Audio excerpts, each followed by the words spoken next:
बाहर जाकर सफाई करने का फैसला किया। जाने से पहले जेसन ने अपनी बेटी जोए से कहा कि जोए मुझे प्रॉमिस करो कि बाहर से चाहे तुम्हें आवाज आए या फिर कुछ भी हो जाए, बस तुम्हें बाहर नहीं निकलना है। बेटी से वादा लेने के बाद उन्होंने दरवाजे की जंजीर खोली, बाहर की आवाजों को ध्यान से सुना और जब यकीन हुआ कि बाहर कोई भी नहीं है तब दोनों ने मिलकर बंकर का दरवाजा खोला और बाहर निकल गए। अब उनकी बेटी अकेली अंदर रह गई। वो अपने पेरेंट्स का इंतजार कर रही थी, लेकिन बहुत देर तक इंतजार करने के बाद भी जब उसके माता पिता वापस नहीं आए तो उसने स्टूल पर चढ़कर दूरबीन से बाहर के हालात देखने लगी। जल्द ही उसने देखा कि उसके माता पिता बंकर के दरवाजे को छुपाने की कोशिश कर रहे थे, लेकिन तभी जोए ने कुछ ऐसा देखा जिससे उसकी सांसें गले में अटक गईं। उसने देखा कि दूर जंगल में एक काली परछाई तेजी से उनकी तरफ बढ़ रही है। बच्ची ने जोर से चिल्लाकर पापा को पीछे देखने को कहा, लेकिन दूरी बहुत ज्यादा थी। उसके माता पिता सुन ही नहीं पाए। घबराहट में बच्ची अपने डर को भूल गई और सीढ़ी पर चढ़कर बंकर से बाहर निकल आई। बाहर आते ही उसे एहसास हुआ कि उसके माता पिता अब वहां नहीं थे। बच्ची ने बेचैनी में जोर जोर से अपने माता पिता को पुकारना शुरू किया।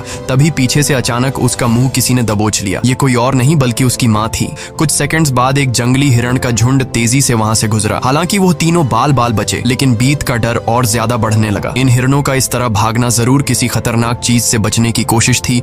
सबको खतरे का अंदाजा हुआ और वो तेजी से वापस बंकर की तरफ भागे और बंकर के अंदर घुस गए। जेसन ने लकड़ी की पट्टियों से बंकर का दरवाजा बंद किया और लोहे की जंजीर से उसे कसकर बांध लिया और सबको बिल्कुल खामोश रहने का कहा। तभी उन्होंने ऊपर से कदमों की धीमी आहट सुनी। ऐसा लग रहा था कि जैसे कोई बंकर के दरवाजे की तरफ आ रहा हो। वो कई मिनटों तक लगातार बंकर के ऊपर इधर उधर घूम रहा था। ये तीनों आहिस्ता कदमों से बंकर के दरवाजे से हटकर आगे की तरफ जाने लगे और शायद अब तक ऊपर जो भी था उसे भनक नहीं लगी थी कि नीचे बंकर में कोई है। डर के मारे जोए रोने लगी। बीत उसे चुप कराती है और कहती है कि अगर आवाज बाहर तक गई तो सब खत्म हो जाएगा। वो तीनों धीरे धीरे बंकर के दरवाजे से काफी आगे बढ़ चुके थे। वो बंकर के दरवाजे से इसलिए आगे बढ़ रहे थे कि अगर कोई ऊपर से बंकर का दरवाजा खोल भी दे तो नीचे उसे हम नजर नहीं आए। लेकिन तभी जोए ने जो गुड़िया हाथ में उठाई थी उसकी रस्सी एक स्क्रू में फंस गई। वह स्क्रू धीरे धीरे ढीला होने लगा। ये देखकर जेसन और बीत की सांसें अटक गईं, क्योंकि वह रस्सी गुड़िया में लगी आवाज के स्विच से जुड़ी थी। इससे पहले कि वह कुछ कर पाते वह स्क्रू एक झटके से निकल गया और उसी पल तेजी से गुड़िया के अंदर से आवाजें आने लगी। जेसन ने फौरन उस गुड़िया को चीर डाला और उसके अंदर स्पीकर को तोड़ दिया, लेकिन अब बहुत देर हो चुकी थी। ऊपर जो चीज उनका पीछा कर रही थी उससे उनकी भनक लग चुकी थी। अचानक ऊपर से जोर की टक्कर की आवाज आई